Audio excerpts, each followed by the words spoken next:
I'm 68 years old, and for 33 years, I believed I'd buried the best part of me right alongside my wife.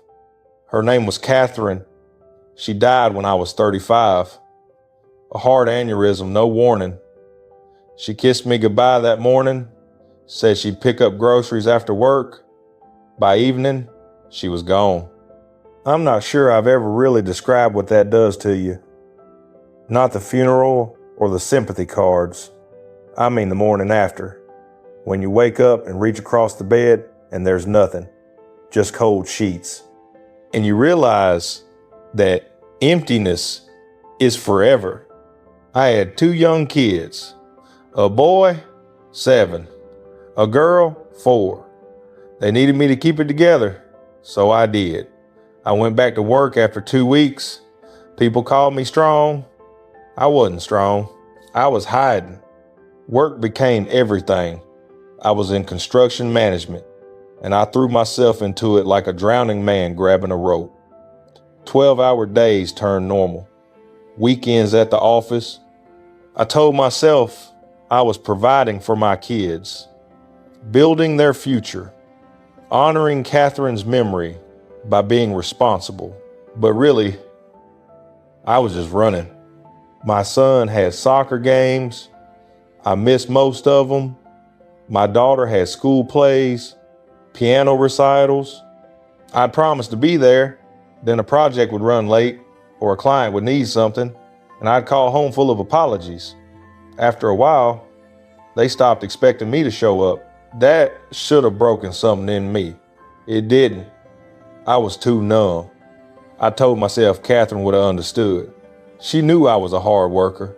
She'd married a man who took pride in his job. So I kept going. Promotions came, raises came, respect from colleagues, a name in the industry.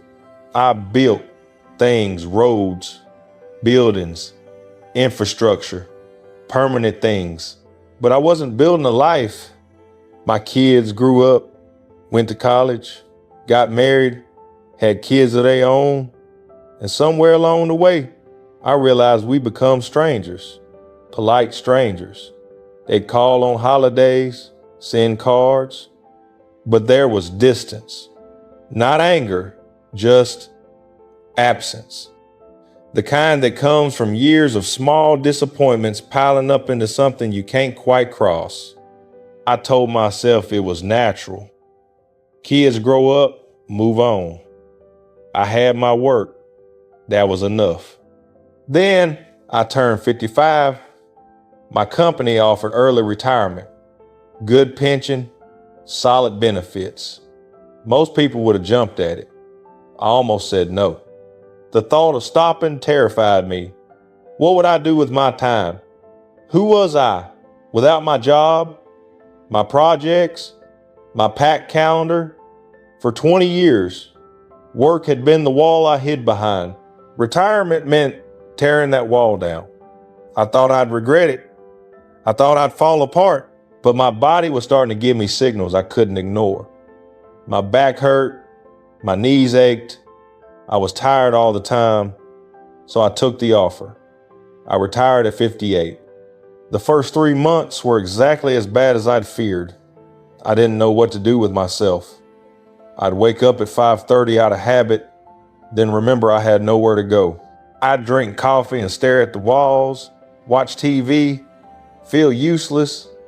One morning, I found an old box in the garage, photos from before Catherine died. There was one of me at 26, halfway up a rock face in Yosemite, grinning like an idiot. I'd loved climbing back then. Hiking, camping, anything outdoors. Catherine and I used to take weekend trips to the mountains. I couldn't remember the last time I'd been outside just to be outside. I stared at that photo for a long time, and something shifted. Not dramatically, just a quiet thought. What if I tried again? So I did. I started small, walks around the neighborhood, then longer hikes on local trails. My knees complained, but I kept going. I found a climbing gym and signed up for a beginner class, feeling ridiculous among all the 20-somethings. but I didn't care. It felt good to move, to breathe, to do something just because I wanted to. Slowly, life started to have color again. Not the muted gray I'd lived in for decades. Real color. I started calling my son more often. Not with work updates or questions about his job, just to talk, to ask about his kids, his life. It was awkward at first. We didn't know how to talk to each other, but we tried, and trying was enough. My granddaughter, Emma, was 6. She started taking ballet lessons. My son mentioned it casually on a call, and I said, without thinking, I'd love to see her sometime. He paused, then said, Really? Really? 2 weeks later, I drove to their house and picked Emma up for her Saturday class. She was shy with me at first. I was basically a stranger to her, but she held my hand as we walked into the studio, and something in my chest cracked open. The instructor was a woman in her early 60s, elegant, graceful, even in casual clothes. She moved like someone who'd spent a lifetime in control of her body. Her name was Diane. I sat in the waiting area and watched through the window as she taught. She was patient with the little girls, encouraging but firm. She made them laugh. Emma's face lit up every time Diane corrected her form or praised her.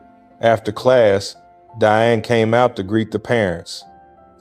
She introduced herself, shook my hand. Her grip was strong. You're Emma's grandfather, she said. I am. She's a sweet girl. Natural sense of rhythm. I nodded. I wouldn't know. This is my first time watching. She smiled, but didn't say anything. No judgment, just a smile.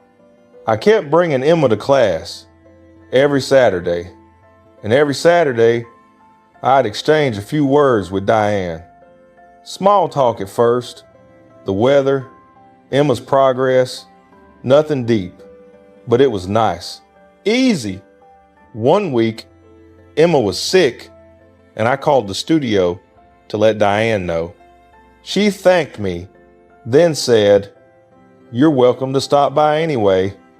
If you'd like, there's a small cafe next door. I usually grab coffee after the younger class. I almost said no. Old habits. But I didn't. I'll see you there. We sat in that cafe for 2 hours. Talked about everything. Her career as a ballerina, the injuries that ended it, how she'd moved into teaching, my work, my retirement, Catherine. I hadn't talked about Catherine with anyone in years. But Diane listened, really listened. She told me about her own losses, a marriage that ended, a daughter she wasn't close to anymore. We were both carrying things. I didn't expect to feel anything. I'd told myself after Catherine that part of my life was over, that loving someone that much once was enough, that I didn't need it again, didn't want it. But sitting across from Diane, I realized I'd been wrong. Not wrong about Catherine. She was still the love of my life, even now. But wrong about myself, about what I deserved, about what was still possible.